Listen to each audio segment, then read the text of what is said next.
and welcome to Lip Service, a podcast that adventures around and all down the line with the Rolling Stones. Please allow me to introduce myself.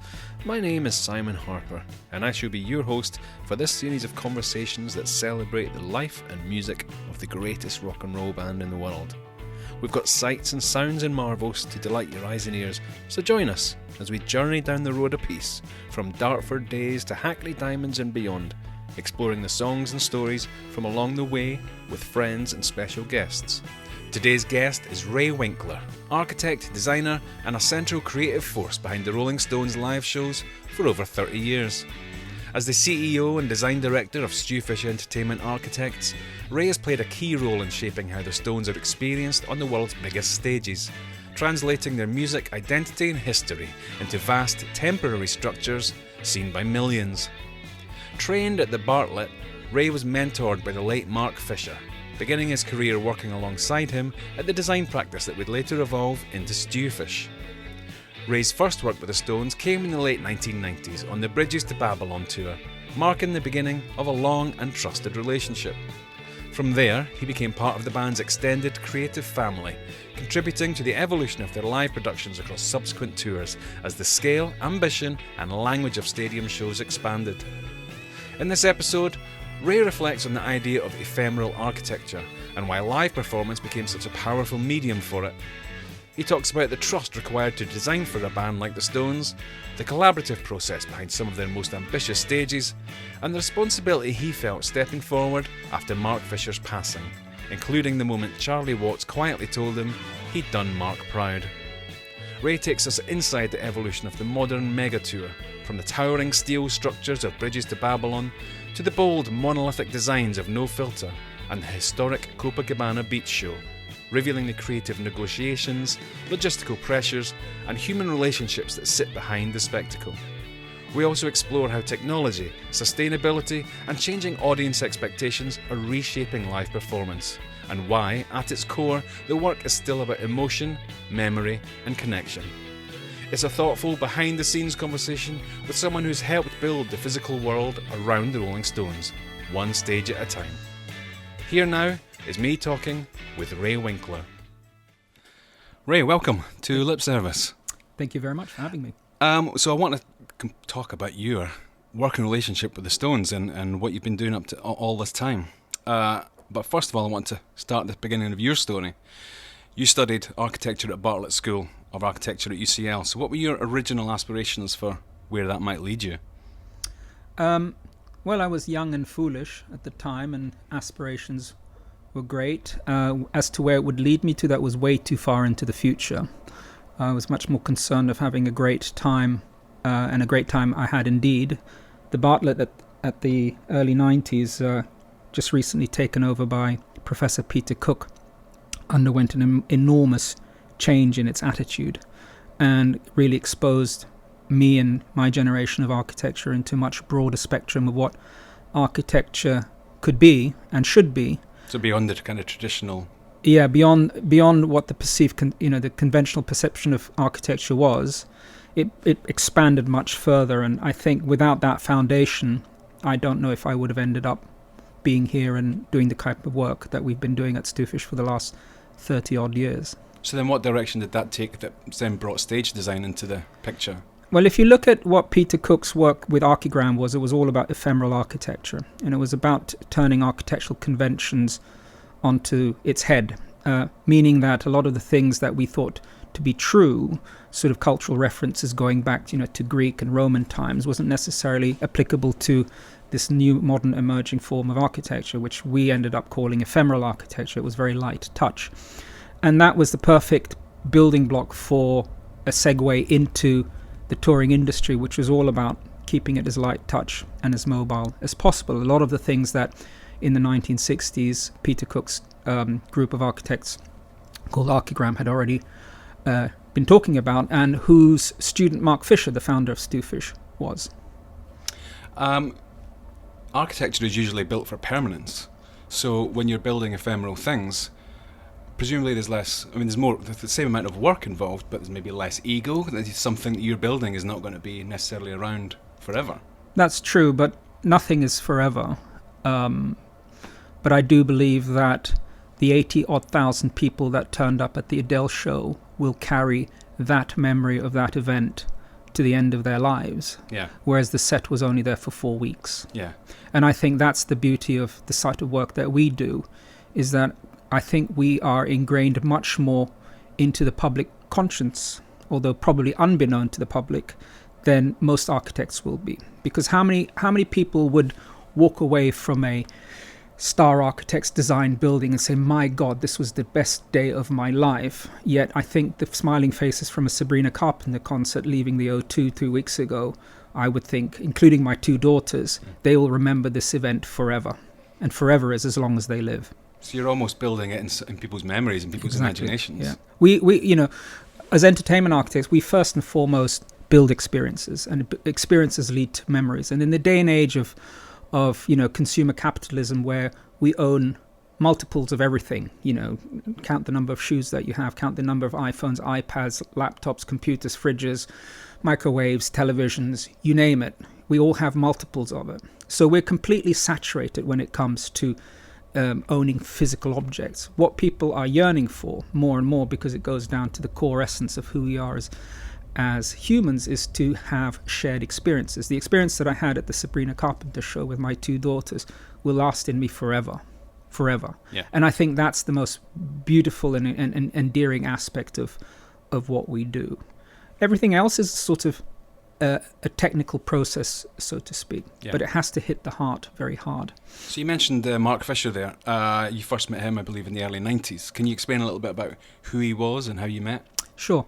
So for those who don't know Mark Fisher, he is what I would describe rather simplistically, but with a certain amount of truth. He put architecture into rock and roll, meaning that he was probably the first professionally trained architect who was employed to design sets for bands that were emerging and growing bigger and bigger in a market that was emerging and growing bigger and bigger by the day. So having the architect overseeing the construction, the design and the construction of these increasingly complex edifices meant that you had a sort of a professional oversight into a process that was becoming increasingly more and more complicated. And so as the industry grew, Mark's reputation grew with it. Having had the names of Pink Floyd and the Rolling Stones and U2 all knock on our doors, was a result of realizing that there was something bigger and better to be achieved than historically the touring world of shows could actually deliver to that point. Yeah, I mean, I suppose in the formative years in the early 70s or whatever, it was probably a bit of a wild west. If you could think of the idea, if you could make it happen, then exactly, it was there for anyone to do. Yeah, I mean, I think we often described it as a sort of a cottage industry, sort of a homegrown band of people who were highly motivated and highly skilled in their particular field, who could take this industry, by the scruff of its neck and turn it around to their advantage. And I think Mark played a really important role in bringing that industry into a sort of a process of design that allowed it to really flourish and become what it is now.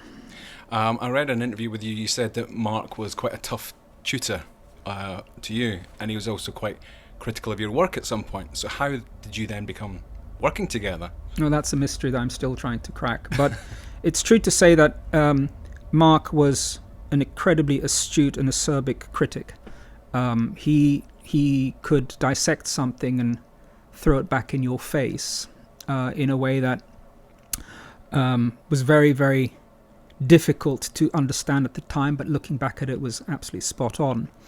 I met Mark through my time at the Bartlett. Mark was also a student of Peter Cook's at the AA back in the 60s, and it came sort of full circle when Peter Cook took over the Bartlett in 1990, and I had my external exam with Mark when I did my diploma work. He was the external assessor, and you're absolutely right that at the time when my moment came to present my work, he was wholly unimpressed and very, very critical. And walked away, me thinking that was the end of my career before it even began, and should I consider changing my name and leaving the country? But it was to my great surprise that I think within 6 or 8 weeks later I was actually working with him. So something must have gone right. And little did I know at the time, this would have been 1996, that nearly 30 years later, in fact it will be 30 years, won't it, in whenever July or August comes along, I'm still here. And I've been incredibly grateful to all of the opportunities that Mark gave me. And when I joined, we were a very small studio. We were 3 people. That was myself, Mark and Adrian. And then we slowly expanded. We had then 4 people when Gillian joined us to do the bookkeeping. And we kept it all very tight and small. But then there came a point where we just grew and we turned into the company which we are now, which I think we're about 25 people. I mean, it's testimony not only to your hard work, but obviously the vision that Mark must have had in the first place. Absolutely. I think hard work without vision leads to very little. Yeah. Mark, in the early 90s, was sort of fresh off the Steel Wheels and Urban Jungle tour, which was a bit of a watershed moment for the Stones in that they'd switched from promoter Bill Graham to Michael Cole, and they had a bit more of a grand vision of what this tour was going to be. It was incorporating grand scale of marketing and corporate sponsorship, merchandise. Everything seemed to be getting bigger. As the Stones entered the 90s, how do you think that vision had been formed from their past experiences, and how did it affect everything that they were going to do going forward, do you think? It's an interesting question with different possible answers. I think the 90s and through the Stones really consolidated the beginning of a new era of mega tours. Tours just became bigger and bigger throughout the 90s into the noughties, and there was a sort of undisclosed arms race between the bands about wanting to have things bigger, brighter, and better along the way, and that naturally led to the progression of tours becoming more complicated and vindicated the thinking that you actually do need a professional who knows what they're doing from a design point of view, because it's no good just having a design that is impressive, but you can't get it from A to B in time to be there ready for the next show. So there's a lot of skill that is hidden behind the scenes that is one just assumes is taken care of, but if it's not taken care of, one will very quickly realize what is missing. And I think as we progressed into the 90s further, I started my careers in the mid-90s, and I had the great fortune to my very first show was U2's Pop Mart, which is an amazing experience for myself for all different reasons. And then I immediately segued into Bridges to Babylon, which was in 97, which was a massive tour. So I think the skill set of the studio evolved with the needs of the industry. More and more people that we encountered in the industry came from a professionally trained background. That is part of the equation. The biggest part of the equation is just the exposure and experience, without which everything just remains rather neutral and bland. It's when you're in the heat of the battle that you have to really apply your skills as an architect and as an entertainment architect. On top of that means that you're dealing with multiple pressures, because the one thing that never changes, at least in my career so far, is the opening date. Opening date's announced, and that's it. And come hell or high water, the band will be standing on that stage on the opening date, and that requires a lot of coordination, a lot of guts, and a lot of faith. And nothing could change after that. Things do change. I mean, we are humans, which means nothing is static, everything evolves. And long tours especially, they will just naturally transform themselves. Usually through the set list, new songs get added or new visuals get added. But by and large, the overall touring operation, which is, a logistical puzzle that could involve up to 100, 110 trucks all making their way to the right spot at the right time, that takes some figuring out. The design process itself, that is no good without it being able to be transported, needs figuring out as well. So when all of these things come together and they are done professionally, you end up with some extraordinary results like the Steel Wheels tour. I mean, you mentioned you worked on the U2 thing before you started on Bridges to Babylon, so you had some experience. The Bridges to Babylon tour was based on 2 stages connected by a cantilever bridge. That's right. Which was very big at the time. So were you intimidated, because the project had already started before you came on board? Was it quite intimidating to come into, or had that experience sort of prepared you for how big it was going to be? Yeah, when the adrenaline rushes through your blood so quickly, you don't know what sensation you're feeling, whether it's exhilaration or intimidation. So I don't know. I just know that I felt really alive and, really on edge with a lot of things because I was learning so much and I got some fantastic opportunities. And, working on PopMart, I started my career working with Atelier One, which were the engineers that Mark chose to work on all of these projects. So I was technically employed by Atelier One, but was working with Mark on this, and then had the great fortune of being able to travel out to Las Vegas and see it all come together. But projects like this, they come together because there is a vision. And in the case of PopMart, the band had a vision, and with the band's creative director Willie Williams and Mark Fisher as the stage architect for this, it was just a wonderful combination of talents that complemented one another. And I think what PopMart did that became irreversible. Every show that you now see that purports a very large video screen would have not happened had it not been for PopMart, for the very simple reason that it was the first time that a band toured with a bespoke video screen that was 750 square meters or so, which was massive for the time. And it laid the foundation, and the visions of people like Frederick Opsomer, who helped develop the idea of the video screen with Willie and Mark, has felt its ramifications up to this day. When you look at Adele's 5,000 square meter screen that we did for Munich, that would have not been possible with people who had the vision 30 years earlier to push for something that most people said at the time wasn't possible. Yeah. I mean, the whole thing is a very collaborative effort. Like you said, all the people that have to be involved. You're talking about lighting, talking about sound engineers and all the professionals. How does everyone work together in that team? Well, hopefully very well, because it's a bit, it's akin to a band. If the band doesn't perform together, it doesn't sound good, does it? And the same is the creative team, which we are very privileged to be part of it. So working with the likes of Patrick Woodruff on a Stones gig, over the years one just develops a creative shorthand. In a certain sense, a sort of a creative way of finishing somebody else's sentence. There might be an idea, and the conversation will be so fluid that it will just bounce backwards and forwards very quickly. And what Mark taught me, which I've taken with me, and I hope to pass on when I leave, is the ability to sketch in situ, so that the spoken words, which are open to interpretation and will sort of generate a different image in everybody's mind, when consolidated it could be very, very simple sketch, when consolidated with a few black lines on white piece of paper in situ in front of the band and everybody around them, that allows you to then really steer and focus the conversation into the direction you think everybody wants it to go.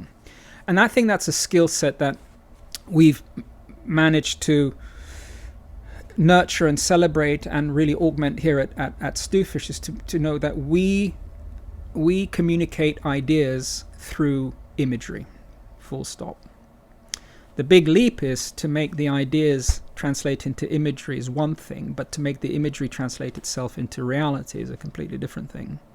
And this is where I go back to being the professional architect that we are here in the studio, trained as designers and architects, is that one has the ability to dissect the problem to small chunks, prioritize the ones that need resolving before the ones that don't, and progressively work towards an end result that hopefully keeps a very, very close link to the original concept. Because the original concept was a construction that was expressed itself through a number of words that logged itself into people's minds as a mental image. And if it just gets stuck in there, then it becomes too concrete or something. It has no way to go, because nobody quite knows which version you're talking of. Right. So it's our role as the architect to put our own preferences aside. This is not about dressing ourselves and not about choosing the right type for the right occasion for us. It's about giving the envelope for the band that is tailor-made to them, that represents all of their ambitions, the narrative that they want to talk about, whatever it is. We are responsible for delivering that visual envelope so that they can perform. Yeah, well, I'm going to circle back to the coming up with the creative vision in a second. I'm just trying to get an idea of the technical stuff side as well. I wanted to ask about the venues themselves. I can imagine they're quite identical these days, but does the venues dictate the stage, or does the stage dictate the venue? Do you have to build it to a certain proportions? Does that affect where they can and can't play? Yeah, I would say that the stages are always subservient to the venue. The venue is there first.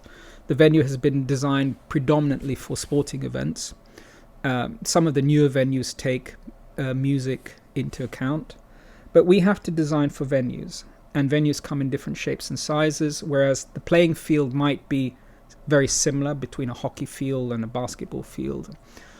So the footprint is usually very similar. What changes often is the capacity, i.e. it could be 10,000, it could be 20,000. If you go to the O2, you have a very, very high ceiling. If you go to the Hydro in Glasgow, it's very, very low ceiling. So you have to absorb all of that. And usually the design being a modular one, meaning it's made up of constituent components which are off the shelf, like a big Meccano kit, or sometimes referred to as a Lego kit as well. It's building blocks that you put together.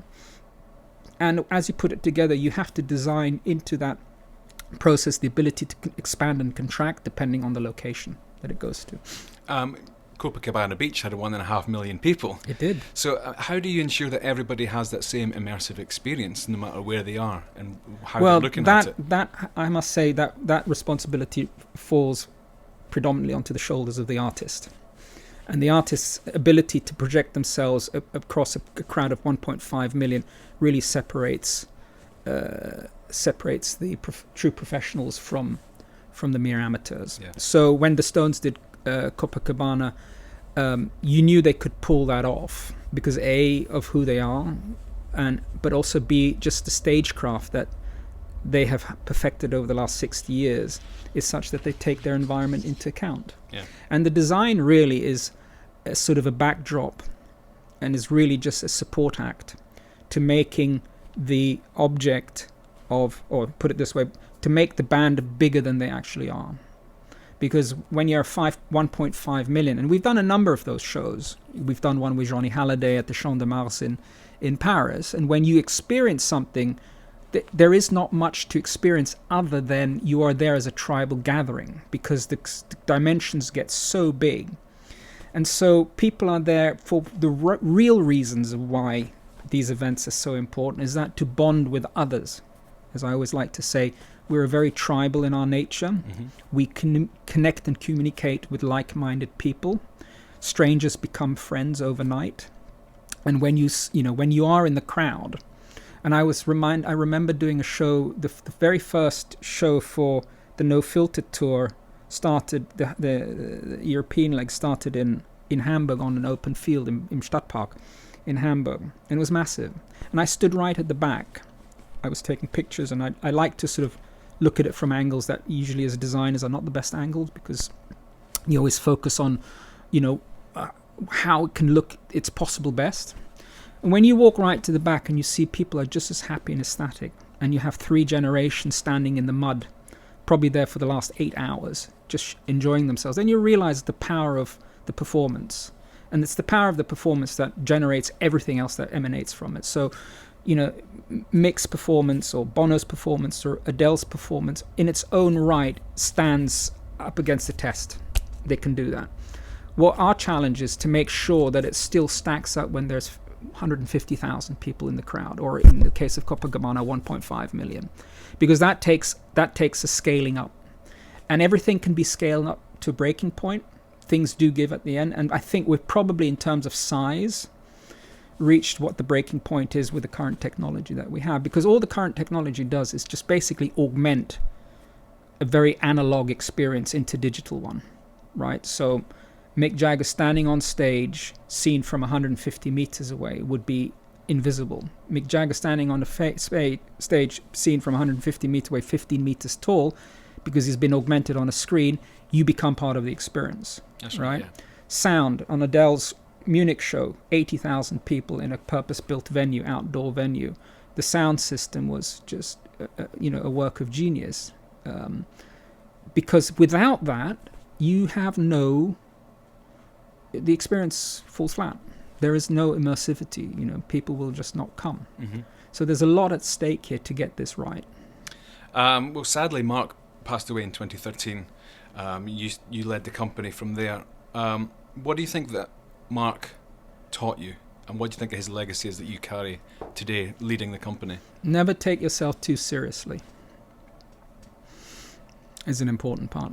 I think what Mark had a certain grace in the way he worked, that was very, very focused on delivering the best to his abilities, and he was pretty much immune to all of the hot air that tends to be blown through the room when one is in these creative discussions. And he was very, very good at reading the room, understanding what was really talked about, and then committing it to paper.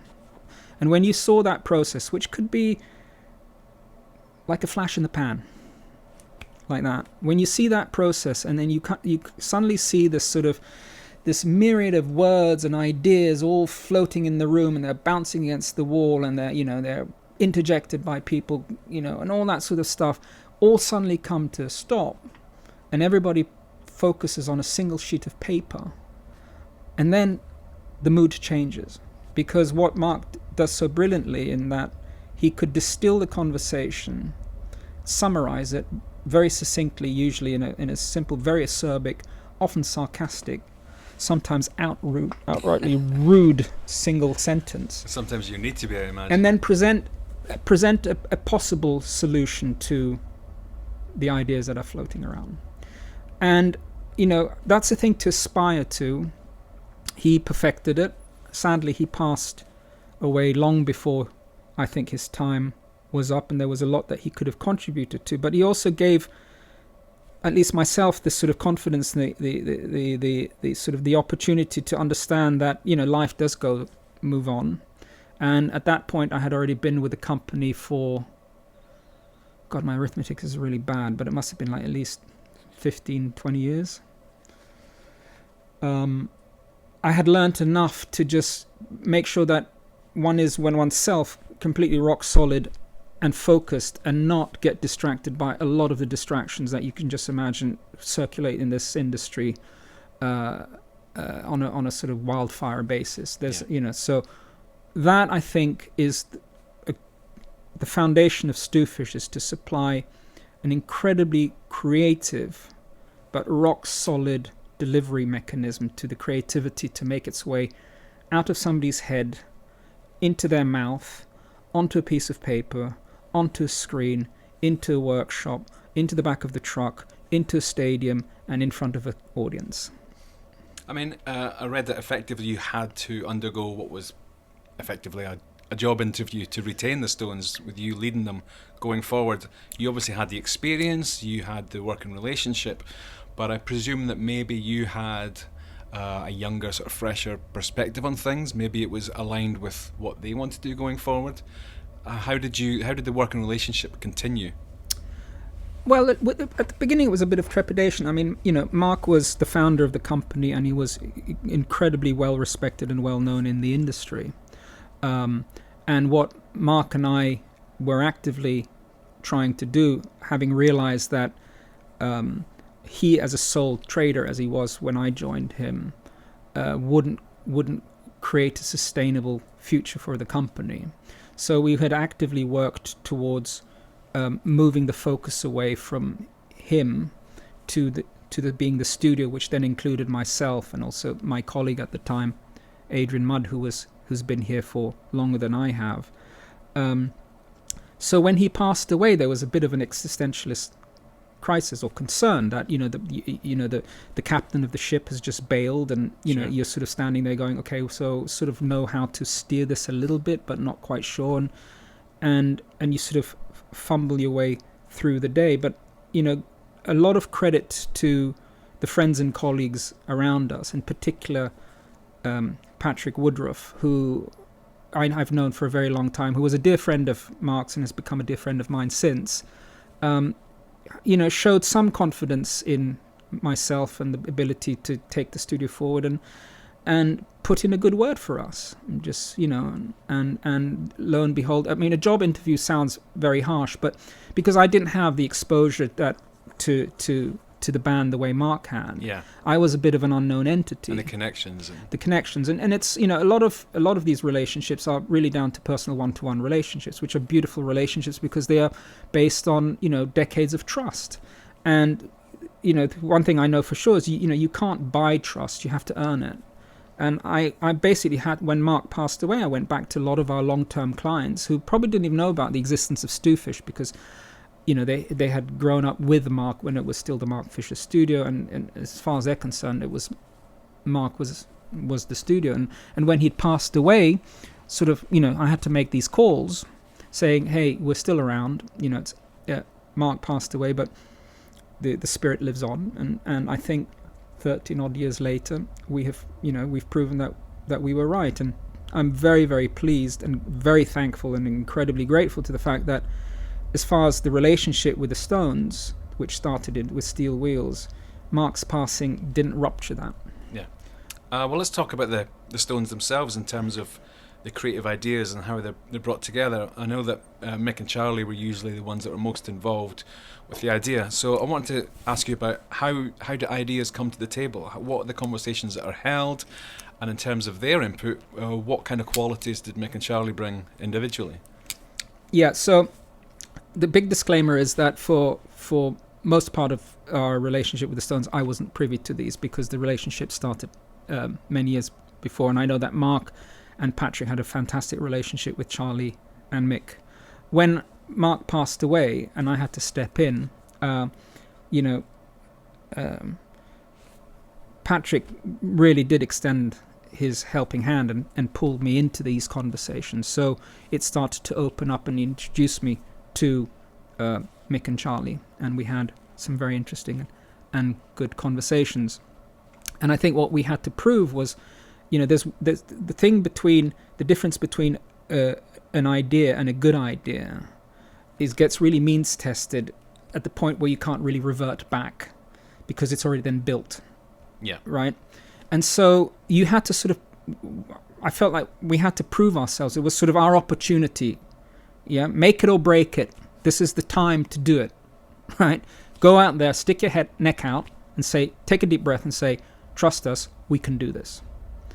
And trusting us they did, right? And it was a really beautiful moment when I remember distinctly, it was in 2014, it must have been sometime in July because we were up in Oslo and it was very, very long days. We were rehearsing with the Stones and they all individually came in and we all sort of, Patrick, myself and Opie, the production manager, who also, you know, deserves a huge amount of credit for making all of our crazy ideas actually tourable. You know, we presented the stage to them individually one by one, and then Charlie came and what he said to me was just incredible. He said, "You've done Mark proud." Oh, great! Right, and that was the sort of thing where I thought, okay, now there was a certain acknowledgement that maybe the baton has been passed on, and we will be all right. Because remember, this was less than a year after Mark had passed away, in which there was a lot of uncertainty around. And it's still shell shock as well. Well, you know, there's a lot of things that one just sort of realize until they stare them in your face that they actually exist. And when he said that, you know, I was proud, I was relieved, and I was relieved because it proved to me, which has become the mantra of, you know, STUFISH 2.0, if that's the STUFISH after Mark, is that sort of skill and talent is transferable as long as the opportunity to transfer that exists. Nobody is born a genius, yet few of them die as one, right? And while I don't want to make any claim of anybody, including Mark, being a genius, because how do you measure that anyway? But there's truth in the matter that genius has lived on through us. Yeah. In that we have created together, first Mark had the vision to create a company that could deal with this sort of type of architecture in a professional manner. And that vision has just grown and grown and grown and grown. So, as I mentioned earlier, all that hard work, when driven by vision, can lead to something extraordinary. And I dare say that the portfolio here at STUFISH, of the type of work that we do, the breadth of work that we do, and the variety of work that we do, it is pretty remarkable. So tell me about, Charlie had a design background. So was his contributions that more sort of the creative side, They were always on the creative side. Yeah, both of them kind of brought that ideas. Absolutely, and it was really about and the beauty of having access to the artists. And again, just to be clear, my access to them was limited to the later years of our relationship with them. But when you have the ability to engage with an artist direct one-to-one and hear an unadulterate version of what is in their mind, mm-hmm.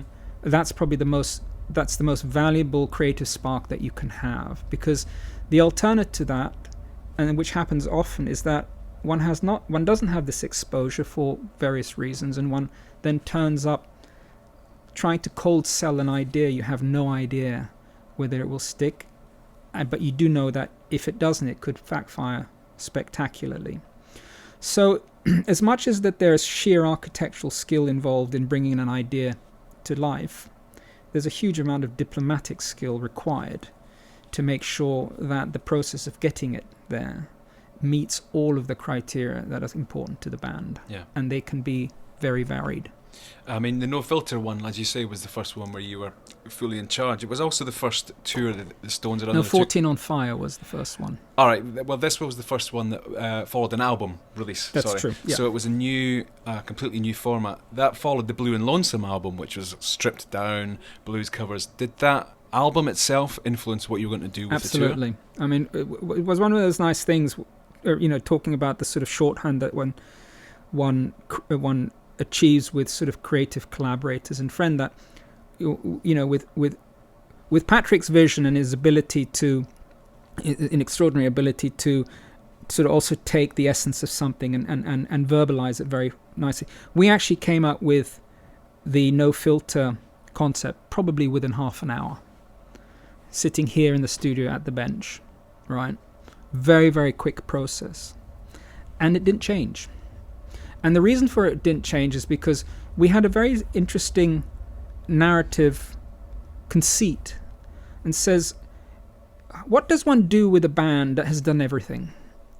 That has been so opulent at one end, it's so extraordinarily extravagant in its display of scenery. Think of Bridges to Babylon with inflated women. Think about Steel Wheels with his beautiful scrolls and chain link drapes. And think about the Cobra, and think about any Stones show. It's always of a scale and of a richness that just seems to be exuding excess. And what's really hard to achieve is a presence with a minimum of effort, but with a maximum of exposure. Meaning that the more you strip something down into its constituent part, each constituent part of that design suddenly starts to get more and more weighting, because there's nothing to hide behind. So if I took Bridges to Babylon, for example, and you were to strip everything down into, it would be a rectangular box with a lot of things filled into it, which draws the eye's attention. So we had Babylonian scrolls, we had large women, we had beautiful surround lighting and all that. When it came to the No Filter tour, we said, let's strip all of that back, and concentrate on the essence. And what we came up with, the essence in the end, and again, it's just a narrative strapline for us to hang our hat off, and whether anybody interprets like that is separate. But what we came out is the essence is 4 monolithical video screens representing the 4 band members, the 4 principal band members, right? So Mick, Charlie, Keith, and Ronnie. Yeah. Right. Nobody had their names on the screen, but that was sort of one of the conceits. The second and they were one, identical too. Yeah. So there's the vertical elements of the monoliths, and then there's that horizontal slab of the cantilever roof, which at the time at 14 meters was one of the biggest cantilever roofs that we have done, and I would suspect anybody else had done. And that was just a very, very simple silhouette. And then we had the stage surface itself. So it was distilled down to the basic minimum. But what that meant was that suddenly every single detail, like your cable management of the PA, was really, really important. Because when everything is really clean, there's nothing to hide. It's a bit like when you clean your table and there is one speck, that speck will just stick out like a sore thumb. Yeah. And so there's nothing for you to hide all of it. So we had to be very, very clever and clever. And it was beautiful. In the end, it was beautiful. And when we did the last tour, which we opened exactly a year ago in Houston, or in April, Houston of 2024. No, what are we, 25, right? Yeah, 24. Again, Patrick and I just went back and said, look, that minimalist look is actually a really good one on many levels. One is that it allows you to put a lot of emphasis on some pretty cool visuals, which the Stones have always been amazing at doing. So the video screen used with the skills of Sam Patterson from Treatment Studio, hugely impactful, because they understand the screen geometry beyond it just being a flat sheet. Because we had returns, we made it three-dimensional. It meant you had to think about it slightly differently. Mm-hmm. And to bring out the shape, you had to have graphic content that sort of understood what it was. And Treatment Studio did that brilliantly. And with Patrick's guidance on that, it steered something that could very easily go off into the pastiche. Everybody does big video screens. You can download screensavers now. AI does all of this shit for you. No, it was tailor-made. It was handcrafted. It was hand-stitched, beautifully crafted piece of stage architecture that presented itself to a band which has an extraordinary ability to modernize. That was a very, very modern look, which went well with their very stripped down new album. I mean, talking of modern look, audiences today, it's a very different experience. A lot of people aren't necessarily living in the moment; they're recording it on their phones. And so other people that weren't at the gig, their exposure to the gig is this social media content in a vertical format or something. Are you considering how this is going to be recorded, how people are going to experience it secondary when it's been designed at all? The monoliths are vertical. Is this a consideration of how social media or pictures are going to come out of it? Oh, absolutely. I think it's, the term Instagram moment is well phrased, well coined, and often referred to us by the artist itself. What is the silhouette? So historically, the show would have been unknown to most of the people who've seen it until they saw it. Because, when we opened up Bridges to Babylon in Chicago, there's some press photography on the opening night, and then various outlets around the world. This is the day and age before the internet and mobile phones. And so it was all very carefully curated and controlled. Nowadays, the first person who sends out the first picture of any of the shows that they go to is available to an audience that far exceeds the amount of people that will ever see the show. So being able to capture that Instagram moment that translates itself nicely into a look is an important part. And we do tests, we do look at sets, and we hold up our mobile phones against it, and or because we design everything on the computer, it's very easy to us to look at it, what special moment one could create in this composition that would be the Instagram moment. And I suppose that also is determined by what, say, Mick does to that thing at a certain point in the night. It may change, or he might have a routine. It will change. The question is how much of there's a balance between the principles of the band doing their performance. This is just in terms of the silhouette, in terms of the look, where the camera will be very tight on the person, and the person in that frame will occupy 4/5 of that frame, and very little of the set is seen. I'm talking more about the moment the person who's standing, on house right, 25 meters away, who will, when he picks up the camera, will not see Mick in real life, will probably see one of the band members on the screen. But more importantly, that composition of what it looks like before even the band turns up is the thing that circulates first, right? So when we opened up Joshua Tree in Vancouver, right, it was within a second that there was 1 million Instagram pictures of this beautiful golden screen that had been painted gold to look good on the camera, right, circulating the world. Far more people had seen it on the internet than they had actually seen it in real life. Yeah. So it is hugely important. You mentioned earlier on that it can change as the tour goes on. So you will attend most of the tours, all of the tour, some dates? No, usually what we do is we'll be involved in right up to the process of the first or second show. and then we leave it. Yeah. And then it's also time to leave. It's a bit like the day shift ends and the night crew takes over. Right.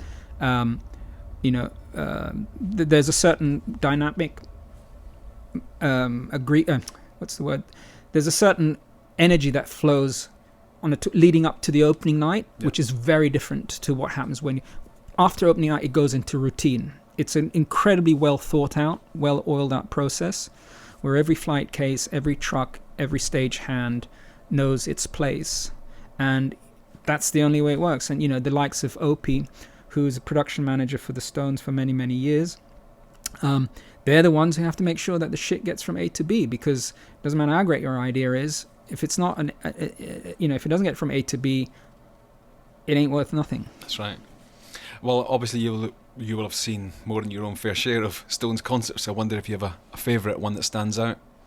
I think they all stand out, and it's not. I dare say it's not because of our stage set, but the Stones, like I think probably no other band, or at least it's a very exclusive selection of bands, have captured the zeitgeist of a whole generation, and showed that age has nothing to do with being able to deliver. Right, it's very encouraging to think about it that way. I mean, here at STUFISH, how do you maintain that kind of passion for innovation and going forward? Well, for starters, the world that we operate in is very difficult to operate in without a sense of passion or desire for innovation. That's one.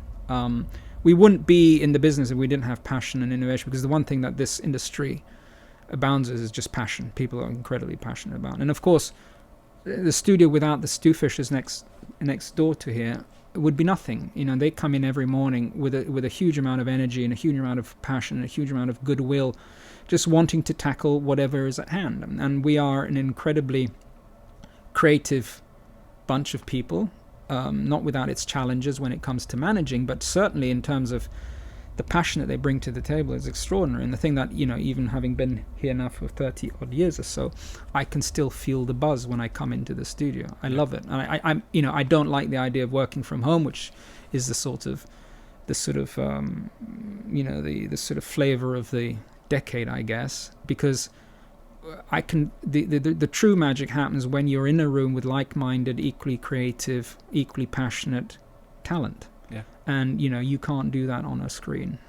Are you, or were you, you're a visiting professor at Yale? I am. Yeah. And you teach courses on the future of entertainment. Yes. What does that look like? Oh my God, it's so exciting, I can't tell you. I don't know what that looks like, because the future is fiendishly difficult to predict, and those who try to predict it usually get it horribly wrong. So it was interesting. Yale is good. I'm sort of, it's part of a traveling professorship or revolving professorship for the William Henry Bishop Professorship, which means I run an advanced design studio over 3 or 4 months on the theme of the future of entertainment. And I pitched the idea to Deborah Burke, who is the dean of Yale, and through my mutual friend Neil Thomas, who is the principal at the Tele One I mentioned earlier, I worked with before I joined Mark. We ran a course looking at the future of entertainment, and it was very interesting because you expose young, fresh, incredibly talented, creative minds into a simple question as to what do you think the future of entertainment might look like. It's extraordinary what you get back. And so the course was structured around choosing a site either on Broadway in New York or on the Las Vegas Boulevard in Las Vegas. Choose a site, come up with a program, and then make a suggestion as to what this might be. So there was everything from, a spa to an indoor venue to a joyride, and it was extraordinary. And all in the spirit of, well, who gives a shit? Because nobody will be able to verify whether this is the future or not. But at least we're making a stab of imagining what a future could be like. Exactly. I mean, it changes every day anyway, Yeah, especially with the AI and digital technology evolving at the rate that it's doing. Yeah, exactly. In today's environmentally conscious world, how is sustainability impacting on large-scale touring machines? It is, but not enough yet. And I think there's a concerted effort within the industry, at least for those, serious and important players in the industry. Lots of conversations about how we can contribute towards making this industry more sustainable. As designers, whether you're an architect builds conventional buildings, or in our case, building stage sets and theatres, we have equally the same amount of responsibility to make sure that our product that we create has a sustainable footprint. And it's easier said than done. The industry is slowly cleaning up its acts. There's some good headways in areas of looking at different types of materials, or looking at different type of routing, or different type of business models. So, a residency versus a touring show has pros and cons. They're all quantifiable and measurable. And in addition to Yale, I've also been part of a sustainability research group from MIT that I've joined with Neil Thomas. Just looking at simple things like how one could rearrange truck routes to make them more efficient, so that they don't have to travel excess distances just because one venue is free and the other one isn't. So, you find yourself often looking at a touring schedule and you go, how can it be that on a Monday we're performing in Boston, and on Wednesday we're in San Diego, and on Friday we're back in the East Coast in Miami, right? Now that's a made-up scenario, but it's how it often happens. It often happens, and that's not driven by the fact that somebody wants to clock up truck miles. It's driven purely by the fact that there are areas, these are stadiums that have to cater for sporting events, and it's down to availability. Yeah, schedules. Right? So things like that are hugely challenging. The biggest impact on the touring industry is really the audiences turning up, right? So if you have 80,000 people, half of them sharing a car, you could say you're somewhere with 60,000 cars, and it's ridiculous. Mm-hmm. So when we did the last show for Elton John at the Dodger Stadium in November of 23, it took me an hour and a half to get out of the car park. Yeah. And that, you just look at it and you say, that sort of kills the whole experience. Yeah. And, I think we're migrating out of the decade of hedonism where, everything goes, or the millennium or the century of hedonism, and into one where sobriety will pay back handsomely, because we can't continue the way we have with the finite resources that are available to us, thinking that it's all going to be all right tomorrow, because the chances are that it won't.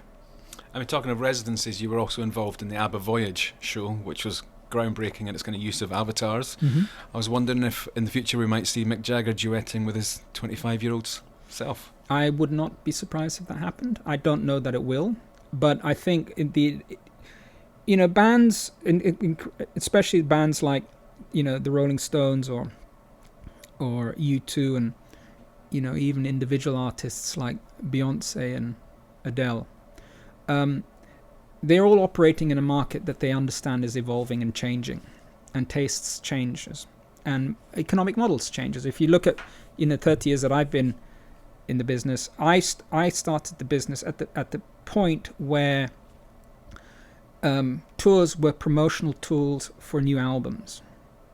And they became often they were loss leaders, because they were used as advertising campaigns. And the real money came from selling the albums. Real money came from selling the album. And then we hit the era of Spotify and Napster, where suddenly it was much easier to download and bootleg than it was ever before. Album sales fell to the wayside, or streaming became the new thing that nobody quite knew how to monetize on, and the laws were being written as they went along, where suddenly the emphasis shifted from it having been a promotional tool to now having to be a profit center of its own, because the one thing that you can't bootleg or download illegally is a live experience. Yeah.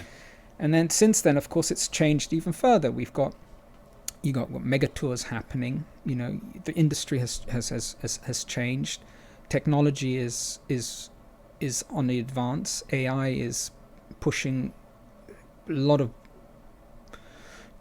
the creative process into breaking point, into possibly an existentialist breaking point, because it is starting to do things that one thought was the domain of humans, and that is being creative. When AI first appeared on the news, it was, don't worry about it, it will predominantly affect people who are tasked to stack shelves at Amazon and do menial tasks like processing credit card bills. Well, it's now firmly in the lap of the creative industry, and it's for us to either I don't think we have a choice. We have to embrace it. And not only don't we have a choice, all of the artists that we work for, especially the new emerging ones, don't have a choice but to embrace it. Well, to anyone looking to follow in your footsteps then, what advice would you pass on to someone looking to make impactful designs for high-profile Well, for artists? starters, I wouldn't say follow my footsteps. Follow your own. I think that's the sort of lesson that Mark said to me. He said, you can sort of push somebody in a direction, but in the end, it's your footsteps, and you have to do that your own. But moving in answer to that is, we as a studio are gearing up to get ourselves more AI savvy and looking at what new skill sets are required. And there are specific skill sets, like with everything else. When I started my career as a furniture maker, there was no computer. I did all of it was hand drawings, and I learned the hard way of how to do hand drawings, both technical drawing, orthographic projections, 3-point perspective, all those things that nobody even knows what it is today. But I learned it that way. Now I could have remained a Luddite, and I said, look, I've just learned this skill, and it's really great because I can do a fantastic 3D, a 3-point perspective.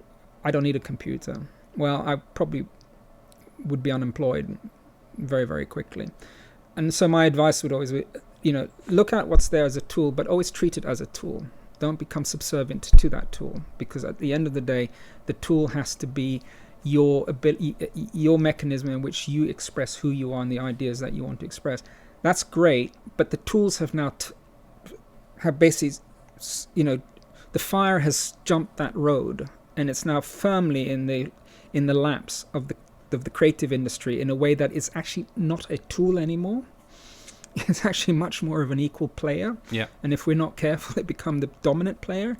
And I can see that sort of the challenge is being given the prolific output that AI can generate, which is extraordinary beyond any human capabilities, is we run the risk of just becoming editors.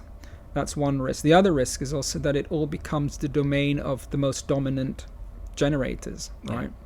So there's a lot of challenges out there, and the one thing I'm always reminded of, which is again a Marxism, is never rest on your laurels, and we have never done that. We as a studio, we've always strived to sort of evolve and move forward. You don't want to be left behind. Because if you don't do that, exactly that, you're just left behind. It's like you just can't ignore the world around us, or you can, but it's at your peril. Well, thank you, Ray. I'm going to finish now with 5x5, which is our 5 regular questions that we're going to draw upon your own personal The answers Rolling are no, Stones. no, yes, yes, and no. What is your favourite Rolling Stones song?